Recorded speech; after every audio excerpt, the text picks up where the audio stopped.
কেন একটা মেয়ে দুজন ছেলের মাঝে বসবে। তো এই চিন্তা চেতনা আসলে যারা লালন করে তারা কিভাবে মানে ঢাকা বিশ্ববিদ্যালয়ে পড়াশোনা করে আমি জানি না। আমি যখন হচ্ছে কোথাও দূরে যাওয়া লাগে আমি তো উবারে যাই, তখন কি আপনারা বলেন যে কেন বসেছে? এক সপ্তাহ বেশি সময় ধরে কাজ করছি, তাদের সাথে আমি রাতের 11টা-12টা পর্যন্ত প্রজেকশন মিটিং এ যাচ্ছি, তাদের সাথে আমরা খাওয়া দাওয়া করছি। আমার কখনো মনে হয় নাই যে এখানে আসলে নারী বিদ্বেষমূলক কিছু আমি দেখতে পাইনি। তবে যেটা দেখেছি সেটা হচ্ছে তারা প্রচন্ড রিজার্ভ, এবং হচ্ছে এই রিজার্ভের জায়গা থেকেই তারা নারীর প্রতি অনেক বেশি রেসপেক্টফুল। অনেকে দেখি যে মিথ্যাকে বারবার বলে বলে সেটাকে সত্য হিসেবে প্রতিষ্ঠিত করতে চায়। দেখুন, এই কাজটা গত 16 বছরে হাসিনাও করেছে। তো যেটা সত্য সেটা সত্য হিসেবেই থাকবে, যেটা মিথ্যা সেটা মিথ্যা হয়ে যাবে। যে নাটকীয়তা, যে ষড়যন্ত্র করা হয়েছিল সেই ষড়যন্ত্র বানচাল হয়েছে, এবং 9 তারিখেই ডাকসু হচ্ছে। এটা হচ্ছে আসলে আনন্দের এবং খুশির কিছু হতে পারে। প্রচারণা সবকিছু মিলিয়ে ভালো, এবং সবচেয়ে মজার ব্যাপার হচ্ছে ভোটাররাও এটা খুব এনজয় করছে। এবং আমরা যেটা দেখেছি যে আমাদের যখনই আমরা ভোটারদের কাছে ভোট চাইতে যাচ্ছি তারা ইভেন আমাদেরকে চা নাস্তা পানীয় খাওয়াচ্ছে, এটা খুবই ভালো। এবং সবার মধ্যে একটা উৎসব আমেজ কাজ করছে। এবং কেউ কেউ তো হচ্ছে সকলের যে পোস্টারগুলা 200 কতজন জানি প্রার্থী, 400 সম্ভবত, সবার নাকি একটা করে পোস্টার কালেকশনে রাখারও প্ল্যান করেছে। তো এই সব কিছু মিলিয়ে আর কি খুবই ভালো। দেখুন, সহযোগিতা তো আসলে কেউই করেনি। যেটা বলা আমার দায়িত্ব ছিল সেটা আমি বলেছি, তাদের কনসার্নে দেওয়া উচিত ছিল, কনসার্নে দিয়েছি। এখন তারা করেনি, সেটা তাদের ব্যর্থতা, তাদের অপারগতা এবং তাদের সদিচ্ছার অভাব। এবং এটাকে আমি মনে করি যে যারা সাধারণ শিক্ষার্থী তারা এটাকে মাথায় রেখেই যাকে ভোট দেওয়ার তাকে দিবে।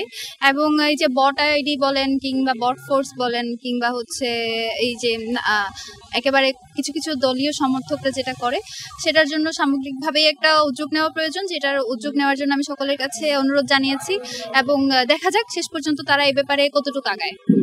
শিবিরের যে কর্মী বলিনি, বট আইডি, তো অনেক আইডি থাকে যেগুলো হচ্ছে কখনো ফেক প্রিটেন্ডেন্স করে, এবং এটা আসলে বলার কোনো স্কোপ নেই যে যারা শিবিরের সমর্থক রয়েছে তারা যে অন্যকে বুলি করে না বা করে না, এটা বলার আসলে কোনো স্কোপ নেই। এবং সেটা আমি বলবোও না, কারণ এর আগেও হচ্ছে আমরা যখন এই ধরনের বিভিন্ন শিবিরের সমালোচনা করেছি, অতি উৎসাহী কিছু লোকজন এসে সেটাকে হচ্ছে বিভিন্ন কিছু বলে গিয়েছে। তবে আমি কখনো না শিবিরের কারো কাছে আসলে গণধর্ষণ কিংবা হচ্ছে হত্যার হুমকি পাইনি। তারা বড় জোর যেটা আমাকে বলছে, স্লাট শেমিং করেছে যে হিজাব করেন না, আপনাকে এই ব্যাপারে কথা বলতে হবে না, বা একটু শ্লেষমূলক কথা। কিন্তু আমি সরাসরি গণধর্ষণ এবং হত্যার হুমকি এ ধরনের বিষয়াদি পেয়েছি আরো বিভিন্ন রাজনৈতিক দলের কাছে। নাম ধরছি না, যেহেতু নাম ধরলে সরকারি চাকরি পাওয়া যায় না। তো পরবর্তীতে হচ্ছে আমি বিশেষ করে যখন হচ্ছে চট্টগ্রামে একটা ঘটনা ঘটেছিল, যেটাতে হচ্ছে শিবিরের উপর মানে দায় এসেছিল। তো সেই দায়ের প্রেক্ষিতে আমি শিবিরের কেন্দ্রীয় যিনি নেতা আছেন সিবগাতুল্লাহ সিবগা, ওনার কাছে হচ্ছে নক করেছিলাম। তো উনি এটার রেসপন্স যেভাবে দিয়েছেন, মনে হয়েছে যে ভিকটিমই আসলে তাদেরই একজন। এবং এই অ্যাপ্রোচটা খুব বেশি ইম্পর্টেন্ট। যে কোনো ভিকটিমের পক্ষে যে অ্যাডভোকেসি করে বা যে ভিকটিম, তার জন্য এই অ্যাপ্রোচটা খুব ইম্পর্টেন্ট। একজন নারী হিসেবে আমি যদি একটু অ্যানালাইসিস করি, আমি যখন এজিএস প্রার্থী মায়েদের কাছেও সেম নিয়ে যাই, তখন কিন্তু সে বলে যে সে জানেই না কি নোংরামি হচ্ছে, বলে যে অভিযোগ দাও, এইটার একটা অ্যাপ্রোচ আছে। এবং এই যে ভিকটিমের পাশে দাঁড়ানোর জন্য ধন্যবাদ, এবং আমরা এটাকে খুব তাড়াতাড়ি অ্যাড্রেস করছি, এই বলাগুলোর মধ্যেও আসলে পার্থক্য আছে। তো সব কিছু মিলিয়ে আর কি আমি যেটা দেখেছি, এখন পর্যন্ত সবচেয়ে বেশি দায়িত্বশীল ছাত্র শিবিরই করেছে। এবং আমার তাদের প্যানেলে যাওয়ার পেছনেও এটা অন্যতম একটা কারণ আমি দেখেছি এখানে অন্তত আমার প্রতি তারা রেসপেক্টফুল, আমার সিদ্ধান্তের উপর রেসপেক্টফুল, আমি যে কথা বলছি সেটার ব্যাপারে তারা সিনসিয়ার।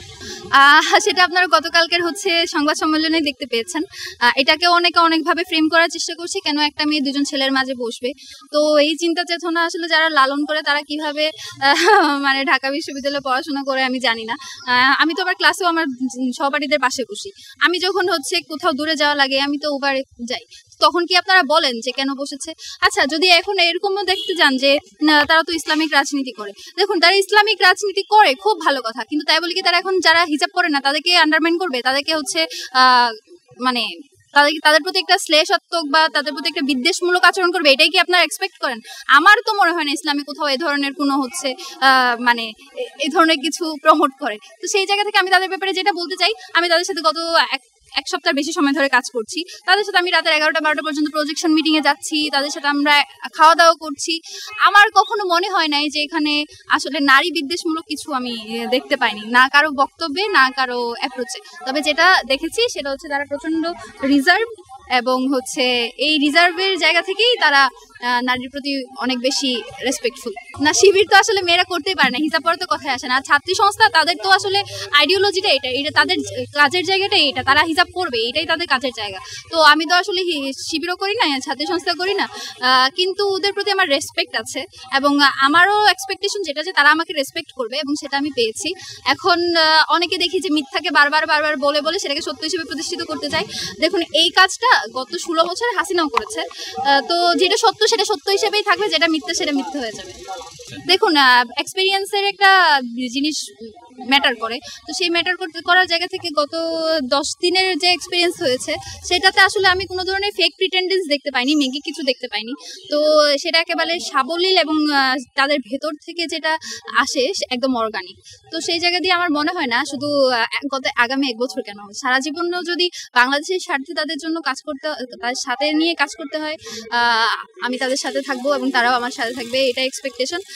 জিতে গেলে তো হচ্ছে তখন আমি জানি না আমাকে আরো শিবির শুনতে হয় কিনা, আমি শুনলেও আমার মনে হয় না এটা আসলে আমার জন্য ক্ষতিকর কিছু হবে। এখন আসলে শিবির বলে যে কাউকে মেরে ফেলবে, সেই মেরে ফেলার জায়গাটা আর নাই, আর মেরে ফেললেও কিছু যায় আসে না। ধরে নিব আমি বাংলাদেশের স্বার্থে কথা বলতে গিয়ে